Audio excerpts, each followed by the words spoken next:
Be careful how you exaggerate on the internet. Hi, I'm Nick. That's a Christmas tree, and this is 10 Minutes with Nick. I'm wearing a Buffalo Bills hoodie today. As many of you know, I am a huge Buffalo Bills fan. The hat is not a Buffalo Bills hat. It is merely a hat with a buffalo on it. Because I love Buffalo. The city. The animal, I suppose I could take or leave. I don't really know the animal nearly as well as I should. I hear bison are lovely. They are herd animals. They are herbivores. They wander the plains of America. But I don't really, I don't have a personal stake in the bison. They make a delicious burger. As always, thank you to the people who subscribe to the podcast. Thank you for listening to my inane ramblings. I appreciate you. I hope you enjoy the Christmas music playing somewhere in the background, if you can hear it, although I think I do a pretty good job of removing the background noise. I wanted to talk today about exaggeration on the internet and why it's a bit of a problem. Hyperbole has been a part of human argument since time immemorial. For those of you who don't know what time immemorial means, you're not alone. It's a phrase that's not used very often anymore, but it means for a very long time, essentially. The literal translation would be since time unrememberable, meaning time so far back that we can't remember it. That would be assuming that the cavemen used hyperbole in their arguments. And I'm not going to impersonate a caveman because someone somewhere would accuse me of being racist if I did that. Hyperbole on the internet. We're getting to it. Stay with me.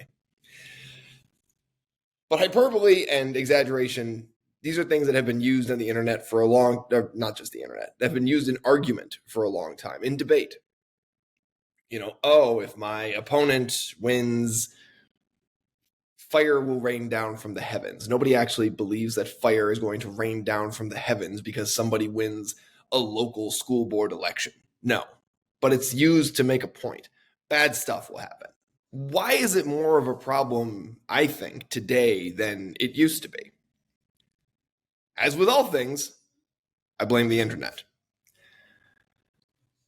And not just because the internet is a horrible hive of scum and villainy that would make Obi-Wan Kenobi weep. Star Wars reference. For those of you who aren't Star Wars fans, you should watch the original trilogy. And the original trilogy is not episodes 1, 2, and 3. The original trilogy is episodes 4, 5, and 6. Don't ask me, ask George Lucas. And don't make fun of George Lucas when you ask him. He made billions off of the intellectual property he created with Star Wars.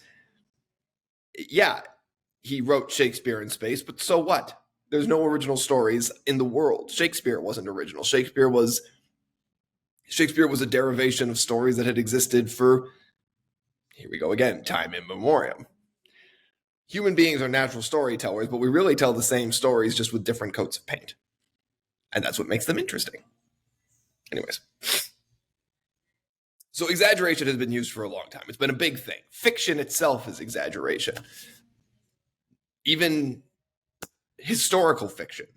Things that are rooted in fact and then taken to sort of extreme proportions. So why is it more of a problem nowadays than it used to be? Let's take an example. A very inane, low-stakes example. I love low-stakes examples because it shows you in a low-stakes situation what's translating to the much higher-stakes situations and where it becomes problematic. Let's take the low-stakes situation of one of my favorite things in the world, NFL football. We're going to do a quarterback comparison. And as you can see, I'm wearing a Bills hoodie. We're going to start with the quarterback who I think is the best quarterback in the league. There's our hyperbole, Joshua Patrick Allen. Now, for those of you who don't know Joshua Patrick Allen, I don't know him personally. I've met him a few times. Seems like a lovely fellow. He's 6'5", 230 some pounds. He's built like a linebacker, and that's not exaggeration. And he has a howitzer for a right arm. That is exaggeration, right? He's a very good quarterback. He's very mobile. He's very smart. He can make all the throws on the field. And all that means simply is that there is no area on the field when he is playing quarterback that he cannot reach with his arm. He can throw it outside to the numbers, He can throw it in the deep middle. He can throw it in the short middle. He can throw it to the sidelines, short, middle, long, whatever. Okay. In reality, those are the basic qualifications for a quarterback. I've said nothing to you yet that would lead you to believe that he is the best quarterback in the league. Now I'm going to do a comparison to another quarterback. And if there are any Miami Dolphins fans who are subscribers on this podcast right now, I need you to breathe in and out. Yes, I'm going to pick on your quarterback right now, but you have to remember I'm making a point here. I am making a point. I want you to stay calm and I want you to stay with me, Miami Dolphins fans, if you're listening. Okay? Let's compare Josh to Tua Tagovailoa, who is the quarterback for the Miami Dolphins, a fine quarterback in his own right. What are the differences? Well, one, Tua is shorter than Josh. That's one difference. Tua does not have as strong of an arm as Josh. That is fundamentally true. Tua's left-handed. It's another objective difference. He's lighter. Another objective difference. Now we're going to start to break down into other comparisons that show why exaggeration gets so out of hand. If you asked a Miami Dolphins fan, is Tua Tagovailoa the best quarterback in the league? They would say yes, indisputably, he's the best quarterback who has ever existed. The definition of exaggeration, the best quarterback who has ever existed is, unfortunately for Buffalo Bills and Miami Dolphins fans, Tom Brady. And we base that completely solely based on the fact that he has the most Super Bowl wins of any quarterback, as well as most of the modern day passing records, because he played for a long time. Now, does that make Tom Brady as physically gifted as Tua? Probably not. Does that make Tua as physically gifted as Josh? Absolutely not. The problem we come into is that we create facts based on our exaggerations. So there's a series of facts that I've just created in that story based on my exaggeration. For example, Josh Allen being able to hit every portion of the field. I've given you no metric for Josh Allen hitting every portion of the field. I've basically just said, trust me, he can do it.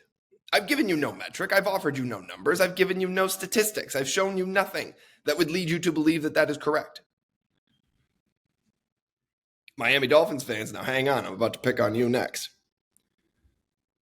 One of Tua's, so Josh's best attribute, I've given you no data for it. His height, you can verify. His weight, you can absolutely verify. His ability to hit the whole field, unless you do rigorous hours of film study, you cannot verify my exaggeration there. There is probably an area of the field that he cannot hit. Let's go to Tua. Tua, his best attribute is what they call in the sports world in football anticipation. Anticipation meaning he's able to watch the routes develop and know where the receiver is going to be and throws well to the spot. Throwing well to the spot is a skill. But if you asked a Miami Dolphins fan, they would say that Tua has the greatest anticipation of any quarterback who has ever existed in the history of the universe. You and I have no way to verify that because we have no way of knowing when we don't sit in the team meetings. We don't watch the plays be schemed up. I have no idea if he has anticipation or if he's just got a clock in his head where he just goes 1, 2, 3, boo. It seems likely to me that he just kind of has a clock in his head and he just throws to a spot and he hopes someone's there. But that's just what it seems to me. These are two exaggerations. We have two quarterbacks who are good. Now, I could break into the statistics, and by the statistics and by the numbers, Josh Allen leads the league in total yards. He leads the league in total touchdowns. Tua has a decent amount of passing yards. Josh is a dual threat football quarterback and football player. Tua is a good quarterback. Okay. But those are statements you have to go out and verify for yourself.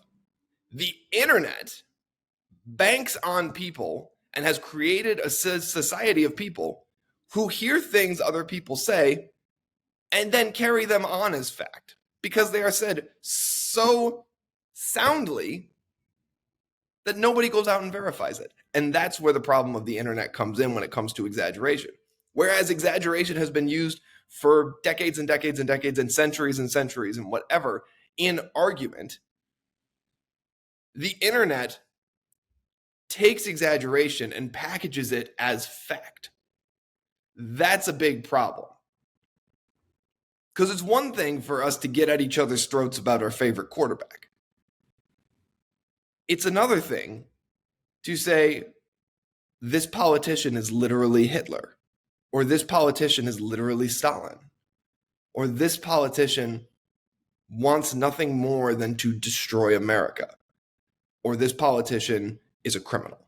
Unless we have verifiable facts to talk about these things, they are gross exaggerations. And when you speak a gross exaggeration into existence, you better back it up. Otherwise, you're just spewing hearsay nonsense into the universe. So when you hear stuff on the internet, don't just repeat it. Don't just retweet it. Don't just send it back out there. Do the work to go verify it before you actually use it. Otherwise, we're going to exaggerate ourselves into some problems. And that's not an exaggeration. Not the best ending. I could have done better, but we'll get to it. I'm recording this on a Monday. This podcast is going up on a Tuesday. We'll get better. The week goes on. Anyways, thank you for listening. It is not an exaggeration to say how thankful I am that you tune in and listen to my podcast. I'm Nick. This is 10 Minutes with Nick. That's a Christmas tree. Merry Christmas. I'll see you tomorrow.